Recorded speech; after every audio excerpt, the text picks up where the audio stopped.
Hey guys, just wanted to give a little intro to mastering the art of the hip hinge. So why 10 steps? Why are we complicating posture this much?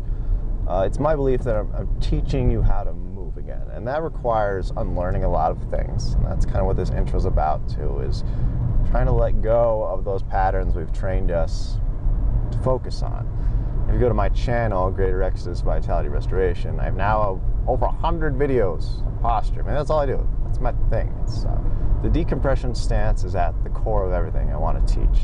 And why it's called Mastering the Art of the Hip Hinge is I'm teaching you how to have a strong, stable foundation. So there's a few things that I feel that, when we bring comforts into our lives, it brings curses, it brings weaknesses.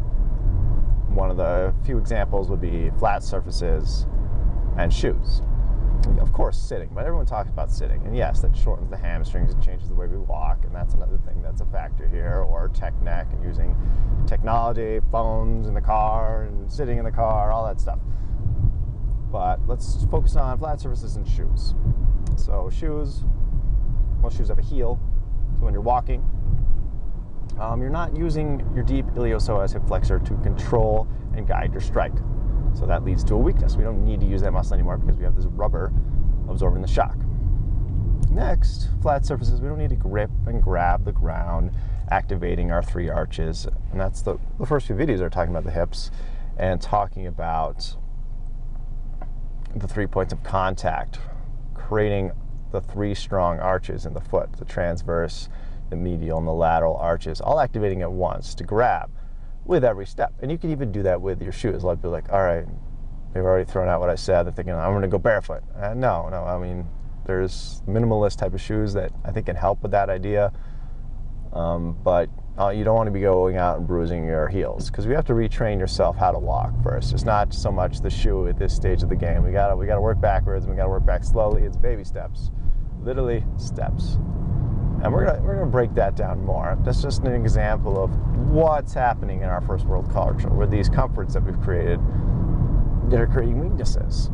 And the big thing is, you can have washboard abs, you can be really built and strong, and still have the same degenerative processes as someone who has a desk job and is overweight and hasn't been to the gym in 3 years.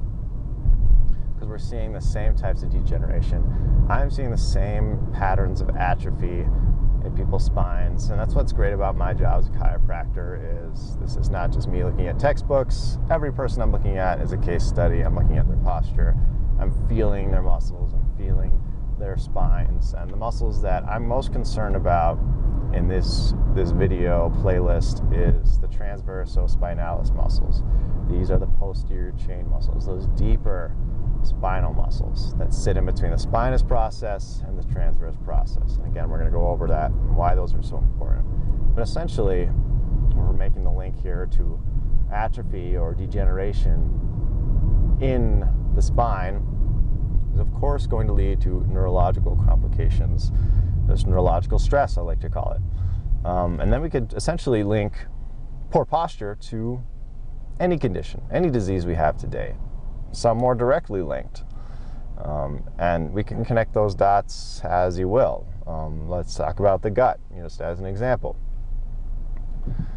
Why do we have so many gut issues in our culture? There's even mechanical issues with all people talking about flat-footing squats and how we eliminate and how all the problems there were just mechanical, the inability to hinge at the hips and that mechanical release of the bowels. Well, there's also neurological complications, such as what I call being locked in the sympathetic state. I talk about this more in the breathing video. But the sympathetic state is your fight or flight. And one thing that goes out the window when you're in constant fight or flight is digestion and your immune system. So we call the enteric nervous system is your gut. It's like your gut feeling, that's your gut brain. So we do have a lot of central nervous system outside there. We have the enteric nervous system in control of a lot of what's happening there. And even with the spine, more mechanical, you can think of chronic tension up top in the suboccipital region. We have the vagus nerve, which is a strong parasympathetic to the gut. Vagus means water. It goes to a lot of places, but one of the things it does help out with is the gut. So there's just an example there. And there's many lines, there's many dots we connect to the gut there. It's not just one singular thing we're running up. There's many connections to the spine. There's many connections to our biomechanics that would affect the gut. And this is just an example. We can talk about the kidneys, we can talk about the heart, we can talk about, and most people are here because of pain. They want to get out of pain. And in the process of getting out of pain, this is one of the best things you could do for your body. I strongly believe that. There's so many people who are just like going to the gym all the time and really pushing themselves, and they're eating these super healthy diets, and they don't understand why they still have all these pain and why all these autoimmune diseases are starting to arise in their bodies, and why they're breaking down still. They're like, I'm in shape, I'm super thin, I'm eating kale, I'm taking all these expensive supplements and all these essential oils, I'm going to the chiropractor, I'm doing all these things, and I'm still in pain. I'm still having these diseases show up. Why do I have to live like this? Like I'm walking on glass all the time. We're more durable than that, people. I believe it strongly. But we're only as strong as our spines are. If your spine is weak, it's like you're babying it all the time. And I remember before I got into this stuff, I would set myself up perfectly on my bed at night, because if I didn't, I'd wake up in terrible pain. I had little foam wedges that I created, and I would just support all my tight areas and support my spine like I was sleeping in a coffin. And I just did that for a while, like that's how I did. And then it's like I got to the point like, why am I doing this? It's like when you were a child, you didn't have to sleep like this, but now you go on a roller coaster and your neck is sprained after you're done. And when you were a kid, that you didn't have that problem. There was stability. So it started me thinking about stability. And I just didn't wake up one day and be like, what if I had better posture? And I was already trying. I thought I was having good posture. I had to reteach myself how to move correctly. And it started from the ground up. And that's the big mistake here, is most of us start from the top. We think, well, I gotta get the head over the shoulders. The big rounding is what scares everybody. And usually when I talk about posture, even before I even start talking about the feet, they're already doing this weird posture extension issue. I'm just seeing it in everyone's faces as they're leaning back. And that's gonna add compression to our spine. It's gonna add neurological tension. It's gonna make things worse. Because then you're mainly playing to the big erector spinae muscles. The things that keep you out of the old man posture, you notice those are what atrophy when people go into that antalgic rounding later in life. Your spine is a great compensator. It's good. It's got lots of motion. It's got tons of joints, discs and facet joints. It's good at dancing and moving around. And really, most of the time, a lot of people don't have spine pain. It's elsewhere. It's foot pain. It's shoulder pain. It's elbow pain. It's knee pain. It's hip pain. The spine's good at taking it because it can move a lot more, and it can compensate a lot more than other joints, like the knee. It's knee and it doesn't have a lot of play, right? It does one thing and flex and extends. It doesn't have much abduction, adduction going for it. Whereas the spine, it can twist, it can turn, it can. It's good at that, and we should encourage that, but I think we just do that too much. We rely on the motion of the spine, and we never teach it to act strong as a stabilizing structure. And I think that's even developing now in children, very early age, because they never learn to use their feet, they never learn to use their hips, and the spine is already in a state of compression really early on in their lives. So they're coming into the chiropractor, 8 years old, feeling like an 80-year-old back to me. I don't understand it. And it's getting worse and worse and worse as our culture gets more and more comforts, more technology. We make it easier on our bodies. I mean, that's the thing, it doesn't make any sense. We make it easier on ourselves, which makes us weaker, which makes us die quicker. Our quality of life is out the window. We're on drugs all the time. So we got to stop this process. And that's why I'm so passionate about this. Hope this made sense. I know this is all quick and I don't want to get down and dirty about all this stuff, but I really hope you watch this video series. Give me comments. I want to make them better. I want to, I'm not a video editor. I'm a chiropractor. Just doing my best here with the audio and with the pictures and the anatomy. And I know I talk over people's heads sometimes. So if you want me to get something more in layman's terms, I can help you out with that.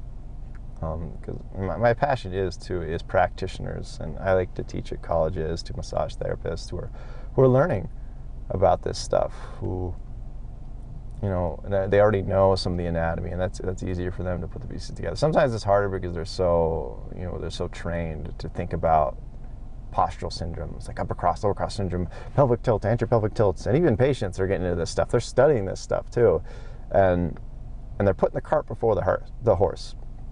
They're trying to fix pelvic tilt, and a lot of times you'll get the symptoms to go away as long as you're doing the exercise, but they'll come back, or you're just robbing Peter to pay Paul, and you're creating symptoms in another area. You're like, oh yeah, if I fixed those hip thing, but now I got this pain in my neck, or just whatever have you, depending on what they're trying to fix.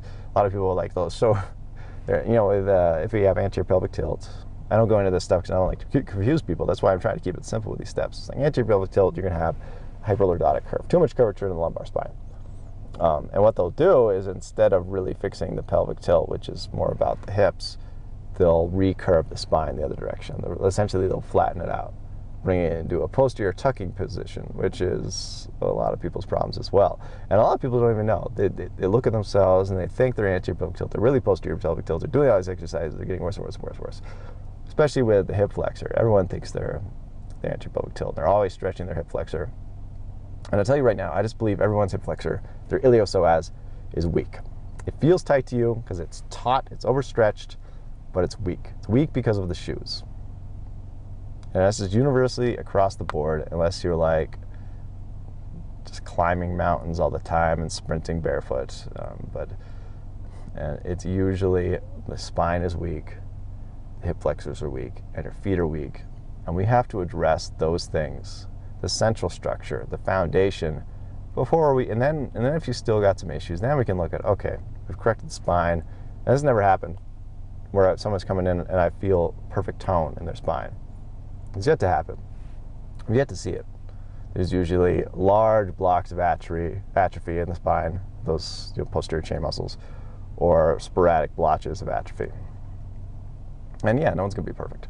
But even getting somewhat there, you'll notice your pain disappears immediately, just like happened in my life, where I was ready to quit chiropractic because I was in pain all the time.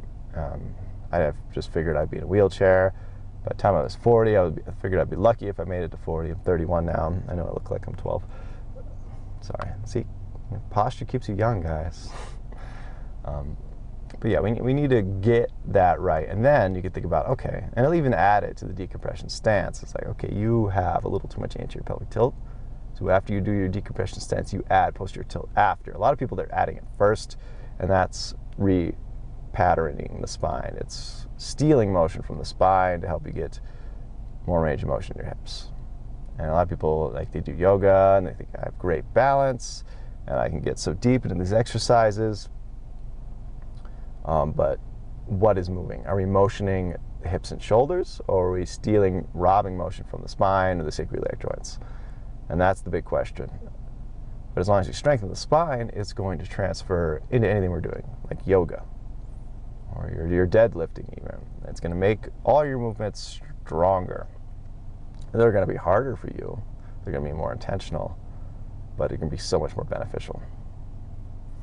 All right, guys.